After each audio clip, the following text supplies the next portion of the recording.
Sofia Coppola directs Priscilla, a film which seeks to peel back the layers of one of America's most famous marriages. The story centers on 14-year-old Priscilla Boulier, played by Kaylee Spaney. She's a young daughter of an Air Force officer who finds her life thrust into a whirlwind when she encounters pop icon Elvis Presley, played by Jacob Elordi. The two quickly form a connection, and the film tracks the duration of their relationship, both the good and the bad. Now, Elvis Presley himself is a cornerstone of American culture. Even today, his music proves to be a foundational pillar of rock and roll. The man has transcended into his own sort of mythology. Sofia Coppola has set out to tell a story that shows the raw nature about this relationship that captured the attention of millions.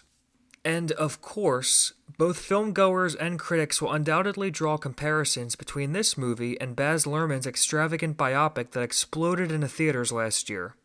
And I quite enjoyed that one, but if I'm being honest, the two films could not be more polar opposites. Baz Luhrmann leaned into that mythological nature that I was talking about, crafting a biopic that almost had the tone of a comic book fantasy. Here, we are shown who the man was behind closed doors, and more importantly, who his wife was.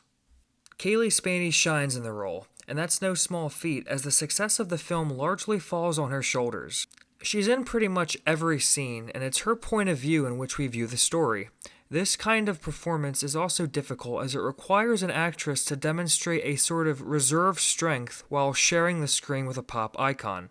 It's a balancing act between putting on a facade and going along with things, as well as standing your ground in defiance.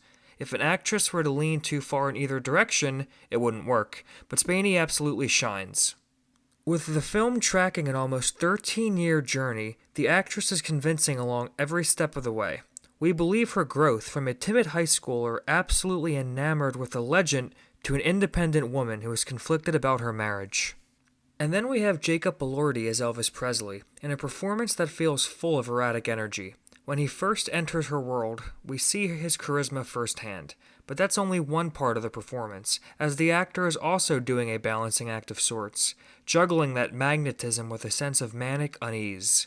He is not given the full scope to tell a multifaceted arc as Austin Butler was with his movie. Instead, we get the inside look of a man who would seemingly change both his outlook and behavior on a whim. Elordi played that convincingly. There are no scenes of his Hollywood productions, and no extravagant stage performances save for a quick series of shots near the end. What we're left with is a complicated portrait of a man who will undoubtedly leave audiences as confused as he seemed to be. I'm honestly not shocked that the Presley estate wouldn't allow Sofia Coppola to use his music in the film. And this ties into what I feel is going to be the biggest talking point for theater goers after watching Prescilla. The much publicized relationship between the two has been discussed extensively throughout the decades. I could even hear people around me in the audience commenting on the accuracy of some of the movie's events while they were happening on screen. Ultimately, it's a raw portrait of a young girl coming into adulthood, and seeing a sort of kindred spirit in this rock star. Sofia Coppola is certainly no stranger to dealing with the themes of loneliness in her movies, and here, she is not afraid to shine away from the uncomfortable parts of this relationship, particularly how it started. While other films and adaptations tried their best to breeze past it, it is given full prominence here. And it will ultimately be up to the viewers to draw their own conclusions based off of what they've seen.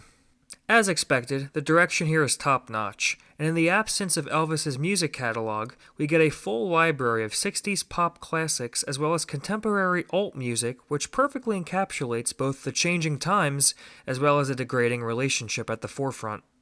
Sofia Coppola's longtime editor Sarah Flack returns and brings an almost breakneck pace to the slow-burn drama.